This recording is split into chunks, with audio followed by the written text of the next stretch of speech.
What if the safest investment right now is the one that everyone's ignoring? And what if the assets people laugh at today quietly outperform everything tomorrow? Founders are chasing speed, markets are rewarding hype, and entire companies are getting erased overnight. One model update and your moat disappears. But if there's a different game being played, a game where demand is guaranteed, where supply is artificially constrained, and where the winners aren't the loudest, they're the most durable. Mobile home parks. Yeah, not sexy, but here's the thing. Everyone says we need affordable housing, no one wants it built near them. So supply goes down, demand goes up, and the people who understand that imbalance, they win quietly. Now add AI. Instead of guessing on deals, you deploy AI to instantly kill bad opportunities, flag hidden risks, and surface a few assets that actually matter. Not to chase 100x, but to never get wiped out. Because in this cycle, survival is alpha. So here's the real question. Are you building something that depends on attention or something that compounds without it? Welcome to AI for Founders. I'm Ryan Estes. This is for founders and investors who want to use AI to make smarter bets, build real wealth, and stop playing fragile games. If you want to think clearer than your competitors, if you want distribution and insight in one place, if you want to build an audience that actually converts, go subscribe to our newsletter at aiforfounders.co. And if this hits a nerve, leave a review for the podcast that's more honest than your last board meeting.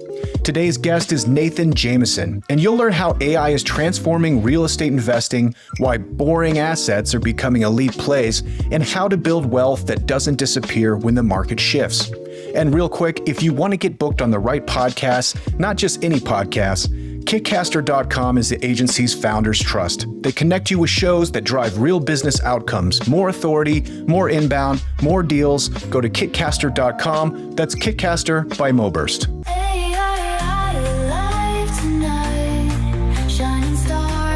Nathan, good morning. Thank you so much for joining me on the show. Good morning, Ryan. Great to be here. Thanks for having me. Absolutely. I'm really excited to talk to you largely, and we're going to talk a little bit about AI, but a lot of the folks, I think, listening to this show invest in AI companies largely as kind of like, as their profession, honestly. But you work in real estate and have a family office that invests in various real estate properties. So I think it'll be fun to kind of have a conversation on what might be seen as like an anti-AI asset. Not that it's against it, but it's something real in the world, which might be a good way for people to kind of hedge some of their investments and think about, growing wealth in a different way. So welcome to the show. Give us kind of an overview of your firm, which is arcsventures.com. Yeah, arcsventures.com. Arcs Ventures is the DBA for our investment company, Arcs Capital. Arcs, very simply, is Latin for fortress. I wanted to name the company Fortress Capital, but for your investors, they may know that Fortress Capital was taken. So I chose a derivation of that, which is the Latin word for fortress. And I started Arcs in 2016 after spending most of my career in land development and home building. In the East. I'm coming to you from outside Philadelphia and have spent most of my professional life in the Northeast and Mid-Atlantic. And today, Arcs Capital is investing in what I'll call recession-resistant assets where there's significant tax advantages to doing so. And those tend to be real estate. When I talk about recession-resistant assets, that means we're not looking to hit like 10x, 20x, 30x. We're looking for kind of mid-teens IRRs over the life of an investment, which generally yields kind of a high 1 to low 2x kind of multiple.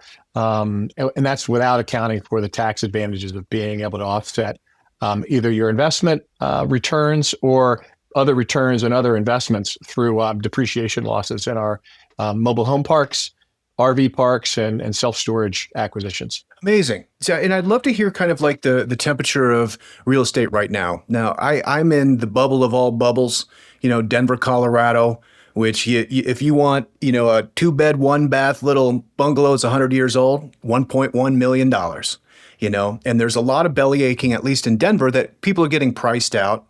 So maybe we're starting to see a dip in the market, but your career has really been in the absolute glory age of real estate investing. So talk about the temperature right now and how that compares to like the market over the last decade.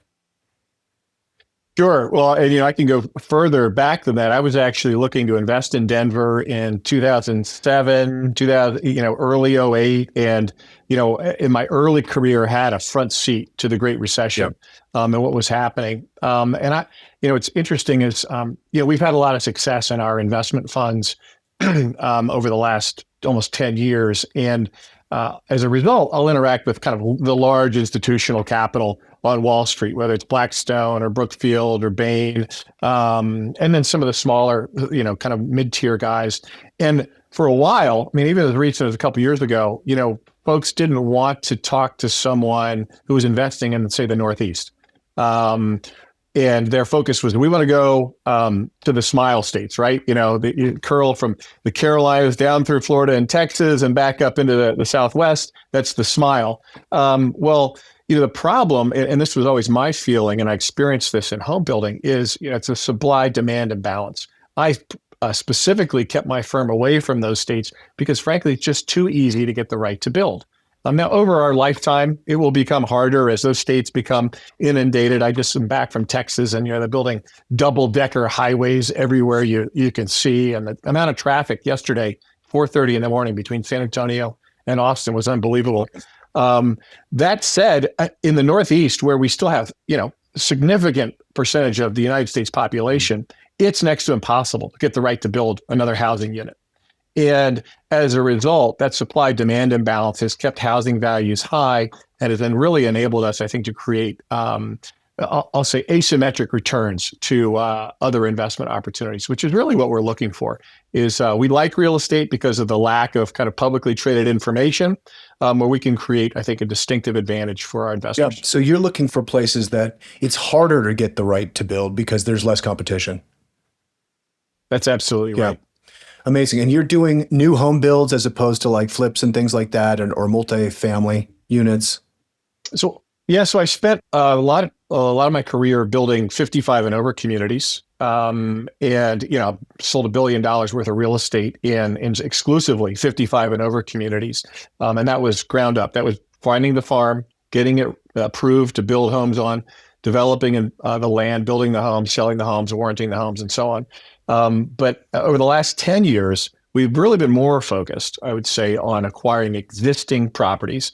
And those properties are largely, almost exclusively, mobile home parks, which is, frankly, I love it because it's an asset class that I'll say is disfavored by so many. So I was on a conversation with somebody else recently where you think about what in an economy, a functioning economy, when an asset is in demand, the market finds a way to produce more of that asset. And yet I'm in manufactured housing where the asset demand is through the roof because it's affordable. Yeah. Someone can buy a home for $75,000 to $150,000 and have a monthly lot rent payment and utilities, of $500 to $1,000. In markets where the single family home costs, $500,000. And yet we're producing effectively no new manufactured housing product or communities nationwide, particularly in the Northeast. The number is zero. And so we have increasing demand and we actually have decreasing supply, which is a market that's not functioning. But it's largely due to the fact that everyone wants affordable housing. They just don't want it near them. So if no one wants it near them, guess where it gets built? It doesn't get built. I know all about that. I'm in the NIMBY capital of the world, Boulder, Colorado, Yes. Sure. So I spent the first part of my career, Ryan, you'll like this and you can use it. We were in Greensboro, North Carolina, and we were trying to reinvigorate the downtown. And we brought in Cooper Carey, a firm out of Atlanta, really nationally reputable firm in architecture and master planning. And they had a different word for the NIMBYs. They called them cave people. And CAVE is an acronym for Citizens Against Virtually Everything. Oh my gosh, with a canvas bag and some Teva sandals on. Unfortunately, the United States has become kind of a nation of cave people, or at least run by the cave people, right? Like if you go to a municipal meeting, most people are in favor of what's happening there, but they're not showing up because they're coaching little league or they're working or they're, at home with their kids. But the cave people are the ones who show up and scream with the loudest voice. Yeah, virtual or it's a recreational outrage. And it is kind of like irritating. And, I don't get in too deep into politics, but everybody is kind of backed into their own corner and everything becomes politicized in some way, which is, as a sportsman in Colorado, they released the Wolves and that became a big partisan issue as opposed to like a rational common sense conversation about ecology. People aren't trusting experts because their guy said XYZ on both sides. It is kind of irritating. Do you run into that? Is that kind of the reason why in the Northeast or maybe California, why there's so little building going on? Because just the bureaucracy around it is almost like stifling. It's absolutely bureaucracy. On one hand, you'll have, middle-aged and later-aged folks who are complaining about the cost of housing and that their children or grandchildren can't afford to live where they have a home. And yet, they're the same folks who will show up and oppose a developer's proposed project. So, it's like, we stopped teaching basic economics, I don't know, 30 years ago. And when we stop teaching it, people don't understand the consequences of their decisions, particularly unintended consequences. It used to be you could own a farm, and that farm was kind of your retirement plan because you were going to sell it for development down the road. And my grandfather and my father grew up outside of Madison, Wisconsin. Well, Madison's a pretty liberal bastion of the university sector in Wisconsin. And so what happened was, my grandfather had a 50-acre farm that he could have built a number of homes on. Well, the professors in Madison moved out and got on the boards of these, suburban, rural locations, and they downzoned property so that how many homes you could build on 50 acres? That's the new zoning that they implemented. One new home on 50 acres. Is that due to a romantic ideal, or are they really worried about the black glove ferret, and their breeding grounds? This episode is brought to you by a dangerous idea. It's called reading, specifically the AI for Founders newsletter. 47,000 founders strong now, and it's the good stuff. No top 10 AI tools that will change your life written by someone who doesn't ship product. It's just real breakdowns of what's actually working in AI. Who's raised, who failed, who pivoted, and which founders quietly built $1 million in ARR while everyone else was arguing on X. It's written for people building with AI. Every week you get tactical frameworks, unfair advantages, breakdowns of real companies, and the occasional existential question about whether your startup is intelligent or just well-branded. It's free, it's sharp, it might mildly offend your current workflow. Go to aiforfounders.co and subscribe before your competitor does. Because the only thing worse than being replaced by AI is being replaced by a founder who reads. That's the newsletter at aiforfounders.co. Now back to the show. It could have been a bat. It could have been a snail darter. But no, I think there's it's a kind of a combination of all of that, right? Like there's a romanticizing of the rural areas. Maybe there's a legitimate concern about sprawl.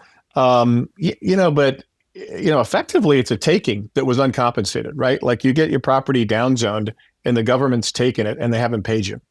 Yeah, and I tease the cave people, and I honestly think that people are trying to do what's in the best for everybody, and it's just the pendulum seems to swing too far, every direction, so it's like, yeah, I want to make sure that the ecology is intact of our environment. I want to make sure that we're building responsibly, and if there's artifacts found, there's all these different things and safeguards put in place.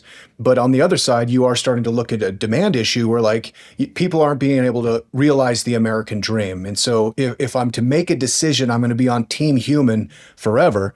And I like to look at examples of where it's been done well. And in fact, I kind of put my money where my mouth is last year because I lived in Sloan's Lake, Denver, north side Denver for pretty much my whole dang life. And we recently moved kind of to the sticks to a development called Sterling Ranch.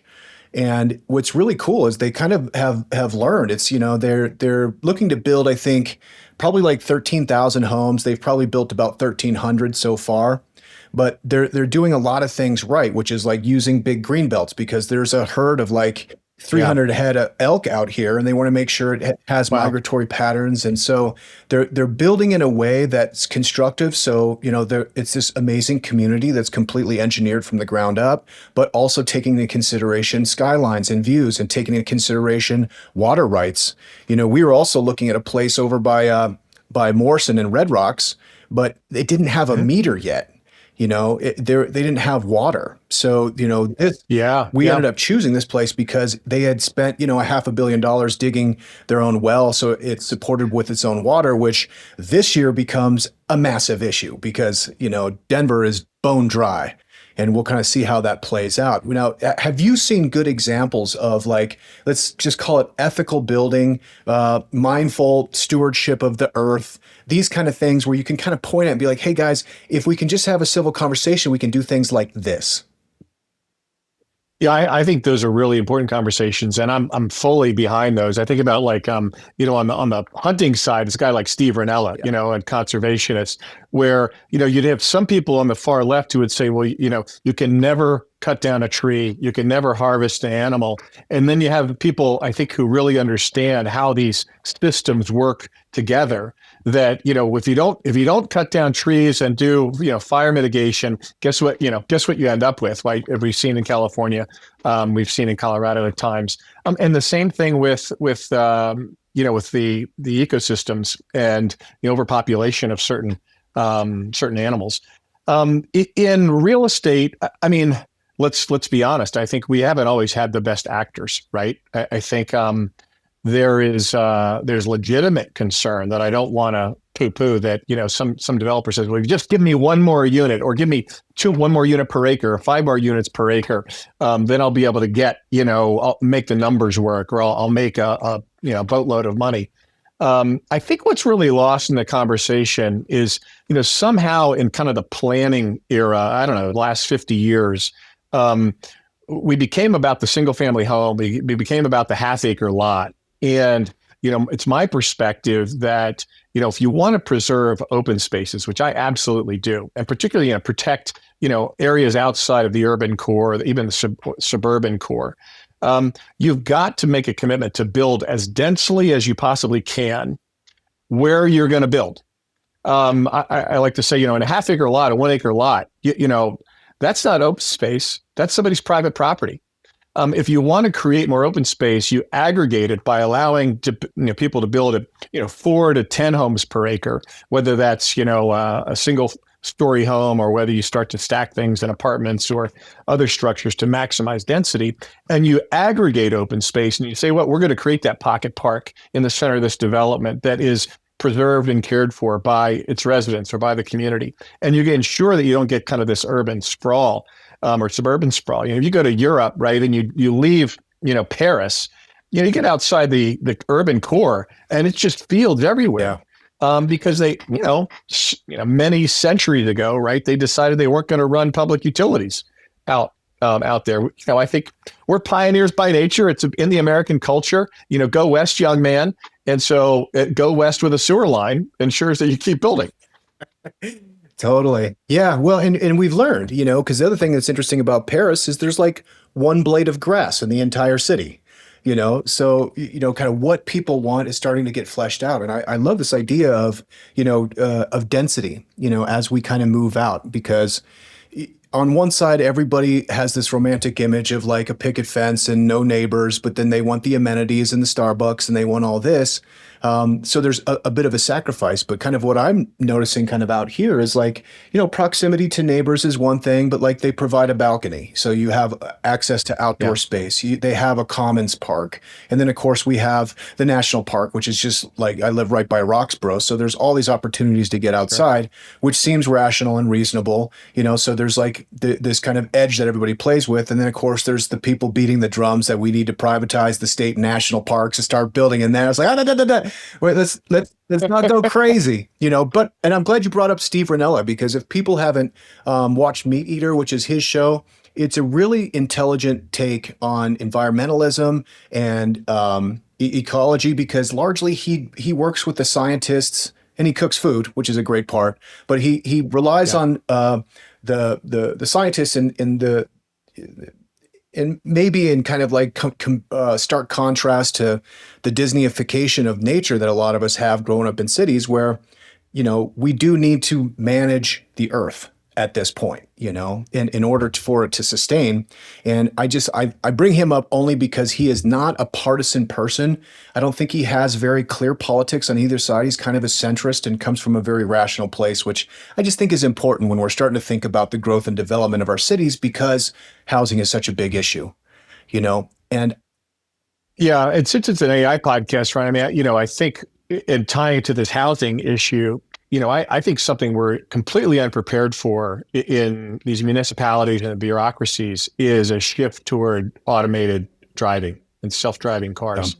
Like one of the biggest inhibitors to development is the parking requirement, right? Like, zoning codes have just been written ad nauseum to, you build a dwelling unit, you need 2 parking spaces.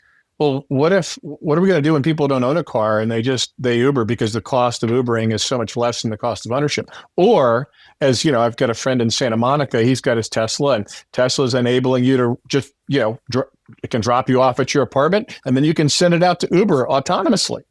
And so it doesn't need a parking space. And, our planning is so far behind thinking through those things.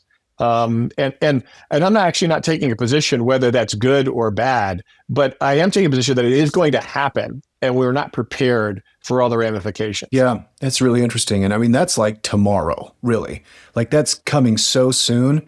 I mean, I'm in a position now where I got a couple cars that are up from lease. I was thinking, I mentioned I'm a pickup guy, but about a year ago, I traded in my F-150 and got an Aria because it was like $100 for a lease. Like the incentives for these electric cars were insane. And I was like, Sure. my yoga bag will fit in this Aria. You know what I'm saying? Like I'm not doing any heavy. I mean, 550 horsepower is amazing, but like going to yoga class, who cares? So, so I'm thinking about that now because, yeah, you have the Waymos, and then, of course, Uber's about to come online with the Teslas that'll be totally self-driving. And it kind of changes the paradigm of your lifestyle. Being a Colorado guy, it's like, okay, could I go from 3 cars to 1 car? And that car is just my fun mobile. That's, a 1996 4Runner that I want to trick out and like put monster truck tires on it, and then that will shape kind of like, well, I mean, it's America. You got to have a 2-car garage, right? Do you anymore? Well, you don't. And I think like here's a really crystallized example. So one of our other businesses is entitling land and selling it, either developing it for apartment or single family builders or developing it ourselves. We've got a property in central Pennsylvania, the capital of Pennsylvania, Harrisburg. And it's zoned for apartments. So you'd say, the municipality wants to have apartments built here, which is pretty rare, frankly. Apartments fall into that cave people classification where very few people want it. So we get kind of an approval to build apartments, but we need a reduction in the parking requirement to maximize density. Yeah. So the zoning says 2 parking spaces per dwelling unit. Even if it's a 650, square foot studio, you need 2 parking spaces. So we did a survey of all the apartment communities in the region and found that the average parking in these communities was about 1.45. Yeah. So we went to the zoning hearing board and we said, hey, let's be reasonable. If you give us 1.6 instead of 2, which is more than everybody else, but less than what's required, we'll be able to have a few more units here, be able to provide more housing in the municipality. Well, goodness sakes, the zoning hearing board said, we agree with you. And they approved it unanimously. The next week, again, these political bodies, the supervisors who were the elected officials, they filed a lawsuit as a township to sue themselves, their zoning hearing board, to keep us from getting the right to have 1.6 parking spaces. And so we're in court now, spending tens of thousands of dollars to try to intervene where a municipality is suing itself to keep us from building more homes. Walk me through the rationality of that. What happened? Did they get an angry letter or? I would just say in Pennsylvania, we have a lot of like little fiefdoms, right? Like, so I grew up in the South. I grew up in North Carolina.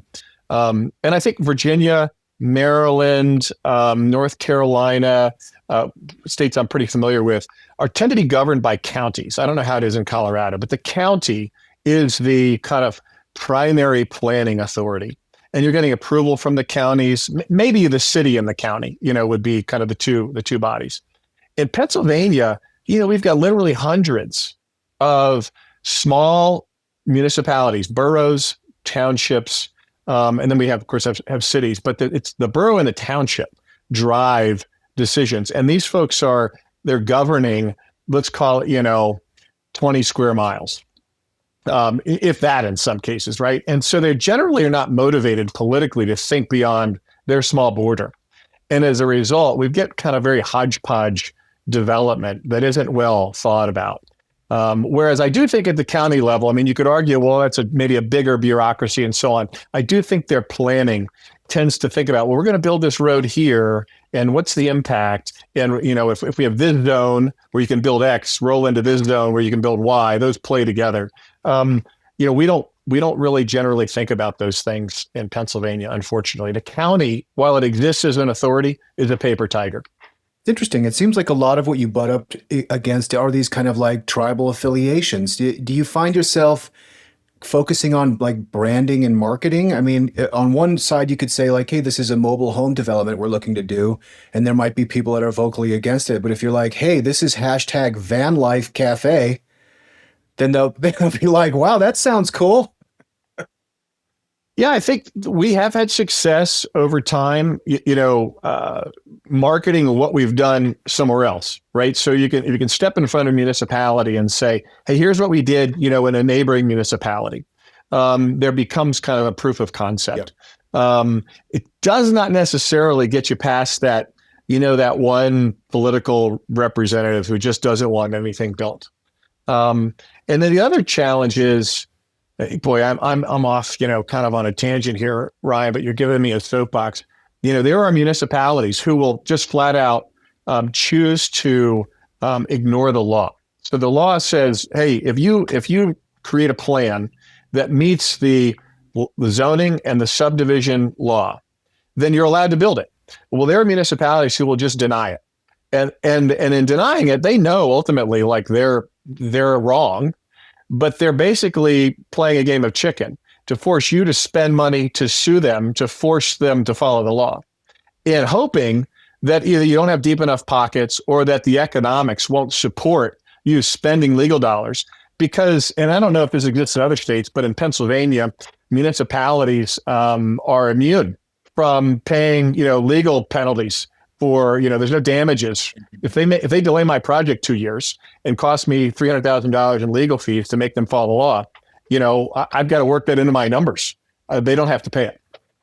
I mean, there's just such over legislation in the entire country right now. It's got to be incredibly frustrating. But yeah, from an ethical standpoint, I mean, if you're building, manufactured housing, you're building mobile home parks on places that are undeveloped, and you have the zoning and permissions to do so. I mean, don't they feel ultimately this is like robbing young families and people that are kind of getting their foothold in the economy? It's robbing them opportunities. I mean, what is their rationale? Is it just kind of a viewpoint, like we're not okaying anything else? It just kind of heels in the dirt kind of thing?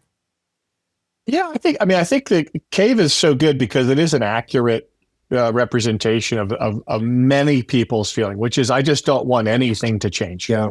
So I'm against virtually everything because what I have right now is what I want to stay forever. And, I think, we all know like the only constant is change. Yeah. And the question is, are we gonna create the change, or are we gonna submit to the change, right? And so, maybe I'm doing what I'm doing because I've always been somebody who wants to create that change. And there are a fair bit of people in our political systems who are interested in maintaining power through. What comes to mind? You remember in Yellowstone when John Dutton stands up as running for governor? He says, "I am against any progress." Like, and I actually really enjoy that show. So I'm not giving John Dutton a hard time or Kevin Costner, because I think a piece of me kind of resonates with that in that place. Yeah. But it's not suburban Philadelphia, right? Like Wyoming is not suburban Philadelphia. It's also easy to be against progress when you got a 30,000 acre dude ranch. Yeah, that's I right. got That's right. mine and I'm building a fence around it. Leave me alone. Yeah, I will say, Ryan. I mean, um, this AI. I'm in real estate, and I mentioned earlier, like, I think we're notoriously slow to adapt. So, like, for instance, I was helping run with my partners. We were running a home building company through the Great Recession, and tremendously successful. Um, and I learned at that stage of my career about real estate and the real estate industry. And there were so many. I mean, there used to be a page in '08, '09. There was a web page dedicated to the counting the number of home builders who went bankrupt, who filed for bankruptcy. I mean, it was tens of thousands, right? It just kept growing, like the number of home builders filing for bankruptcy. And many of them, in my experience, had a perspective based on maybe their history and prior recessions was, we're just going to wait it out. That their mantra was, we've seen this before. We're just going to wait it out.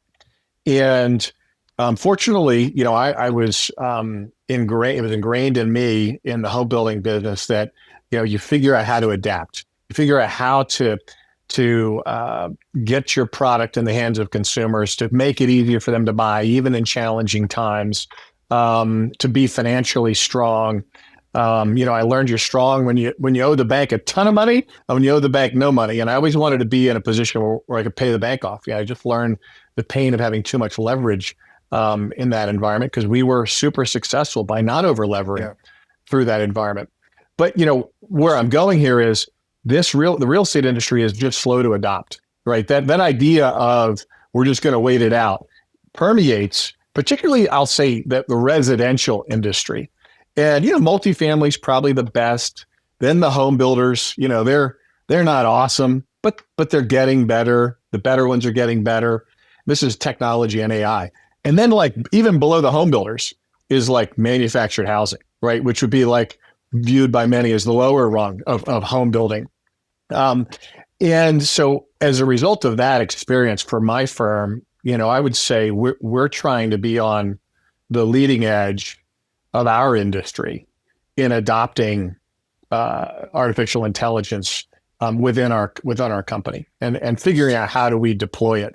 And I'm happy to say there are some really good use cases, and I'm a little disappointed that, frankly, it's not as good as we'd like it to be right now. Do you think the reason that real estate is kind of slow to adapt is just because it attracts kind of people with like a lower risk tolerance profile? Yeah, I hadn't thought about that question. That is, I think there are certainly drivers of that. And if you dug into the kind of psychographics of who's more attracted to lower risk profile, there's probably all these other kind of aligned factors that make them less likely to adopt. I think it's probably a fair characterization. Yeah, it's interesting, and maybe it presents opportunities from startup community. I mean, what's kind of very appealing about real estate, from my perspective, is as an asset class, it's something that you get to see being built, and then people move in, and it's like, there's something very satisfying. The feeling in kind of startup community, everything from pre-seed all the way up to the enterprise. I talk to them all the time. Is everybody feels behind. Like, everything is advancing so very quickly, and as people are kind of placing bets, there's like a lot of anxiousness. I mean, the startup finance market is so frothy. I mean, people are throwing money at everything right now, hoping that one thing sticks out of 100, because ultimately it's like, dude, will my whole category be absorbed by the next model update? Like, nobody really knows. And every single model's update is like a major release on a weekly basis. So the hype cycle is at an absolute peak. So for me, looking at a different asset class to park some cash, real estate it does look romantic. You're like, oh man, cool. Manufactured housing. Well, that's interesting. That's interesting perspective. I think I was recruited to investment banking right out of college. I was an academic All-American, played basketball, and Lehman Brothers, actually, this is all pre 9/11, had a program where they recruited people who had achieved that designation. And the truth is, at 22 years old, I didn't really know what investment banking was. I was a liberal arts undergrad. And I was married. And so I wasn't going to move to New York and leave my wife, who was still had a semester remaining. But as I've kind of moved beyond that, I spent my career in real estate. What I really enjoy is something you mentioned is like, it's tangible. I can drive by, I can see it. If I don't over lever and I operate well, I know I'm not, that investment is not going to zero. Yeah. Right. I've been fortunate to be able to invest, not just in real estate, but other things. And, there have been investment losses where you go like, oh man, like that kind of went poof. And if I'd have bought a piece of dirt or bought a cash flowing property, guess what? That doesn't go poof. Maybe you're not thrilled with it, but it probably doesn't go poof. It's probably pretty inflationary, probably protected against inflation. And then I think what I discovered after home building, Ryan, is the tax advantages of investing in existing real estate like mobile home parks through depreciation are so significant that, frankly, for investors who are investing in tech and looking for a way to offset those gains, investing in manufactured housing, whether with us or somebody else, is really a great way to offset gains in those investments. Yeah, 100%, because there's certain tax incentives. Well, and not just incentives, but effectively, because of the losses someone gets through depreciation in a manufactured housing investment, or RV investment, or even self-storage, which are all asset classes we're focused on, you'd have to get like a third higher return in any other asset class, right? Like if you're saying, oh, I can get 10% in the market, well, to get an equivalent tax-adjusted return in the market, you'd actually need to get like 13 or 14. To get the same return as we can provide in manufactured housing because of the tax benefits. Yeah, amazing. And I'd like to talk about ARCs a little bit because, before we started recording, you just said something that was really cool. It's like, hey, this is where my family office invests their money. If people want to jump on board, that's great. But like, this is going to happen for us. And so you kind of taken like a position of, it just gives you, I think, like a ring of integrity that like you're vetting the deals by the standards that you have. And that's where you're placing your book. I mean, thinking about the other side, what should people be aware of when they're starting to think about real estate investments? And I mean, kind of the classic, like Florida condo scam or whatever.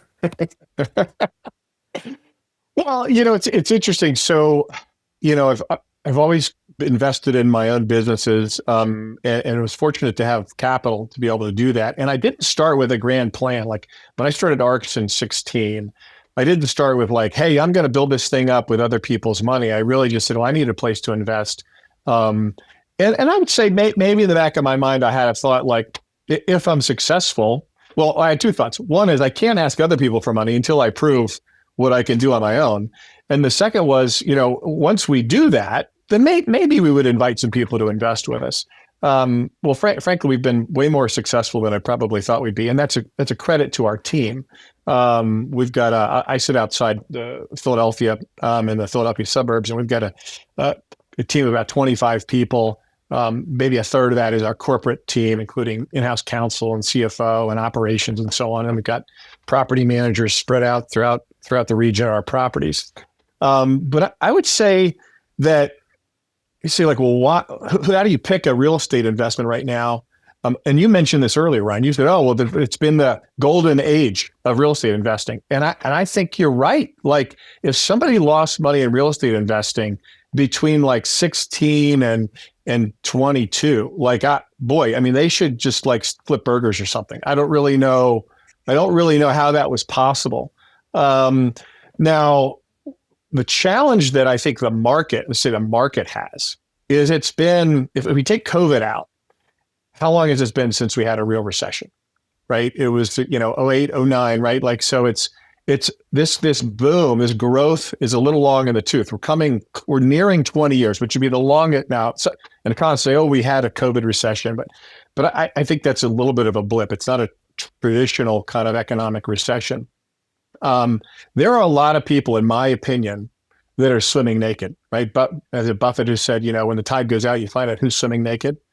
And one of the truest tests to me is you find out like who actually has invested their own capital, real capital in these deals. And, we've got a system that doesn't necessarily incentivize, frankly, I call them young people, but now they're in their, mid 30s, maybe in early 40s, where they've only known up and to the right. They've only known low interest rates.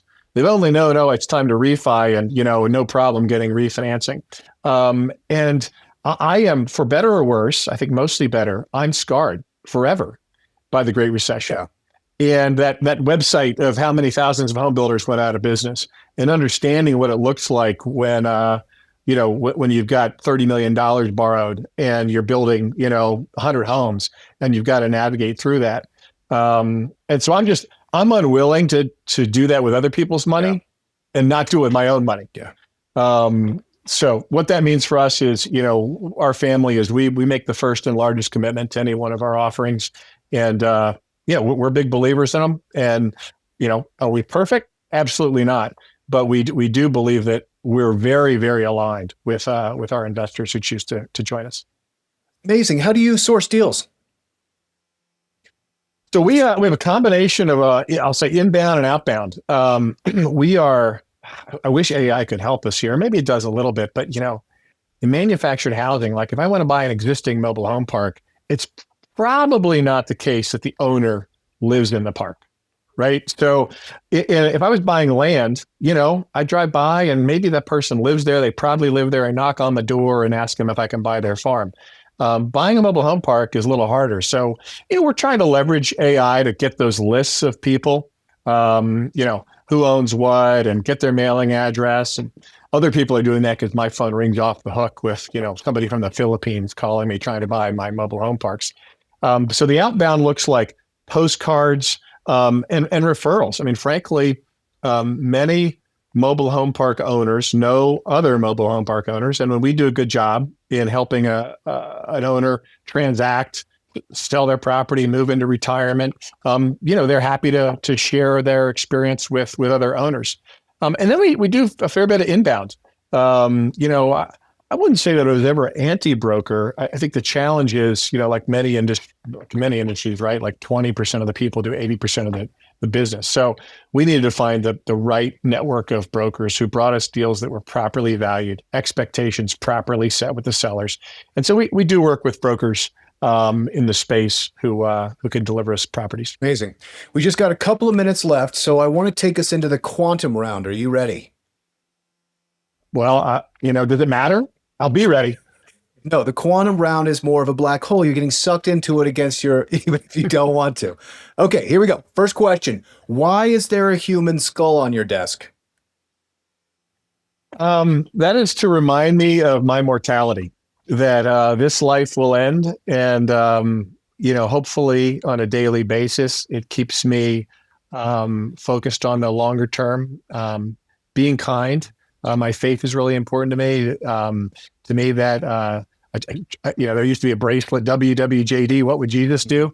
I certainly don't always do that perfectly, but that skull reminds me that there is life beyond this one, and I shouldn't just be living for this moment. I love that. It may seem morbid, but I'm a skull guy too, for much of the same reasons. I think it's important. It's kind of a stoicism maybe that was lost in the culture, but like in Europe, of course, they have those incredible catacombs where you can just go see your great great granddaddy and all his cousins all spread out.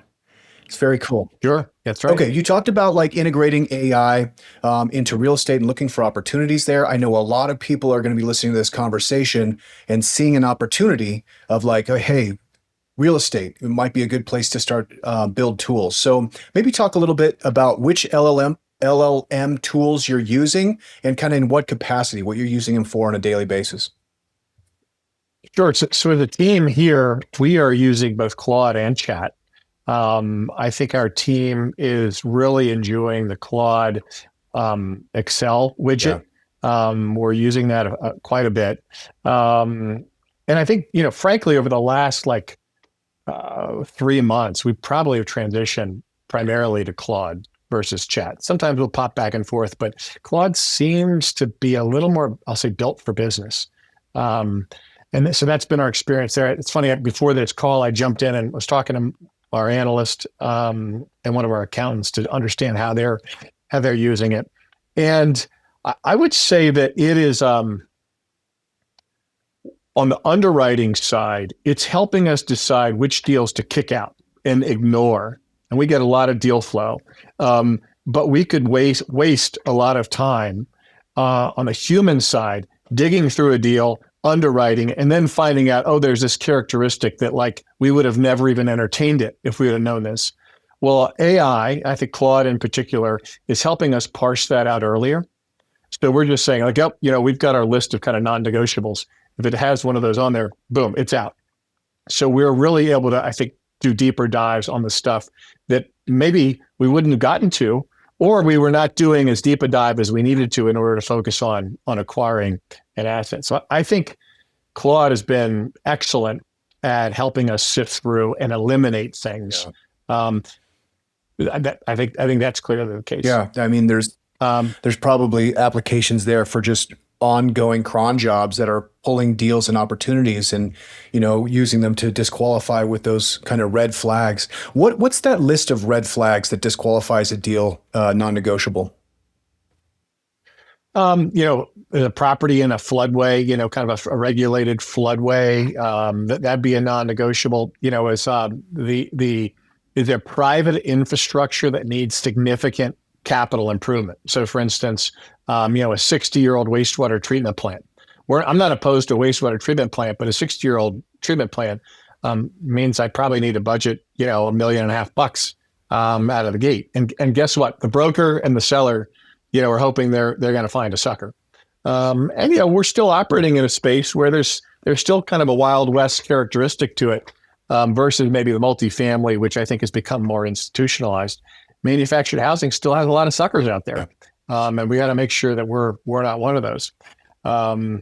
I think my team said like formatting, whether it's on the accounting side or underwriting and reporting, these feel like they're kind of low hanging fruit is like formatting reports that frankly, somebody without who was an Excel whiz would have spent a lot of time on and now focus their time elsewhere. And do I really want to pay for somebody to be an Excel whiz in today's world? I mean, no. Like, why would we invest in that when we've got a system that can do it as well? Yeah. It's interesting because my daughter's a freshman studying finance at Mizzou, and she had a whole Excel class, and she was kind of struggling with it. I was like, sweetheart, Claude just did a Excel integration. Just get that. I mean, you learn for the test, but you will never need this information ever again. But I think it'll serve her maybe to have the basis of understanding. But yeah, it's moving very quickly. To that point, if you were a freshman in college right now, what would you study? I think I'd study exactly what I did study, which was I was a double major in communication and political science. And I'm a big believer in the liberal arts undergrad. I think that as we begin to commoditize or increasingly commoditize some of these electronic functions, I can remember when I was really jealous of a coworker who was like an Excel whiz and he knew macros and all this, and I just thought, I just went to school for the wrong thing. I just think we're gonna place a much higher value going forward on some of those softer knowledge, softer abilities. I would have studied history a little more. Now, I enjoy reading history outside of school, but I probably would have spent a little more time studying history and maybe even philosophy. Yeah, cool. Amazing. Now, I know that the International Justice Mission and Tim Tebow Foundation are important to you. Maybe talk a little bit about those nonprofits and why they're important to you. Yeah, well, I think people who are focused on it understand that we've got a mass epidemic of modern day slavery in the United States and around the world, and some of the things that happen in the U.S. perpetuate that.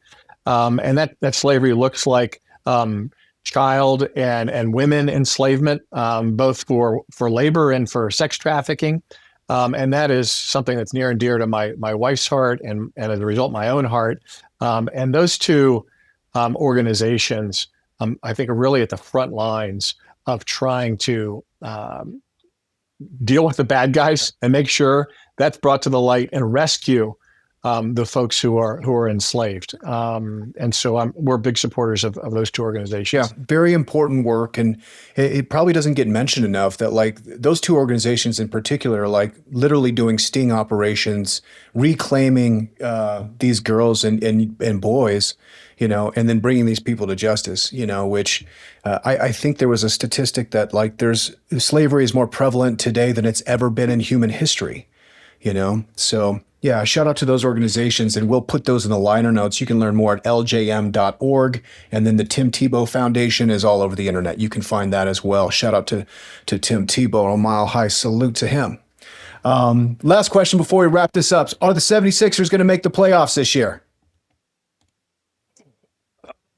I love Philadelphia sports, Ryan, but I don't think so. I've been down on the Sixers for a while. And I'll tell you, I don't really call into radio shows. And we've got really good talk radio, sports talk radio in Philadelphia. And when Joel Embiid won the MVP, I did my only call in. And I said, trade him now. His value is never going to be higher. And of course, the owner didn't listen to me. And I think the feedback was he puts too many butts in the seats to trade him. But I don't think you can win in today's game with a center like Embiid. And I don't think the Sixers are going to make the playoffs. Embiid's a great player, and he had a great season, but we all know Jokic was the actual MVP that year. Well, he feels like he's the MVP every time he steps on the floor. Amazing. Nathan, this has been awesome, man. I really appreciate the conversation. Everybody check out arcsventures.com. There's an opportunity if you want to invest in the fund or just to see kind of what Nathan's up to and like how he's evaluating deals and where he's moving. Really cool. I love this conversation. Again, that's arcsventure.com. If people want to connect with you online, Nathan, where's the best place to do that? They can DM me on LinkedIn, or they can just email me, nathan@arcsventures.com. I'd love to interact with our investors. And, as our largest investor, I have a lot of great conversations. We've been fortunate to many of our investors are business owners themselves and entrepreneurs, and I've really appreciated learning from them as we've built this business. So I love talking with folks, whether they invest or not. Just I'm always edified by those conversations, and I hope they would be too. Amazing. Reach out to Nathan, ladies and gentlemen. Thank you so much for joining me. You are about to spend anywhere from $100,000 to $300,000 on your kid's college education, and that's not a small bet.